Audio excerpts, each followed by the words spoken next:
اعوذ باللہ من الشیطان الرجیم بسم اللہ الرحمن الرحیم۔ اس سورہ مبارکہ میں کافر بادشاہ ابرہہ اور اس کے لشکر کی ہلاکت کا بیان ہے۔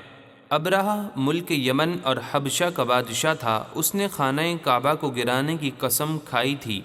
اس برے ارادے سے وہ اپنا ایک بہت بڑا لشکر جس میں بہت سے ہاتھی بھی تھے لے کر مکہ مکرمہ پہنچا تو اللہ تعالیٰ نے ان سب کو ابابیل پرندوں کے ذریعے ہلاک کر دیا۔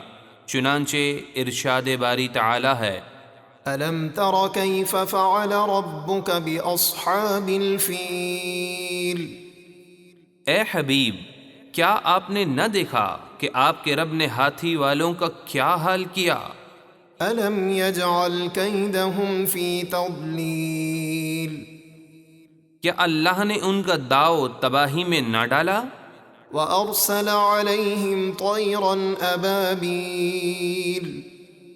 اور ان پر ابابیل پرندوں کی فوجیں بھیجیں، ترمیہم بحجارۃ من سجیل۔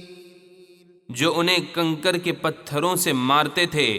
جس آدمی کو پتھر لگتا وہ اس کے سر اور جسم کو چیرتا ہوا، ہاتھی کے جسم کو پھاڑتا ہوا زمین میں گھس جاتا۔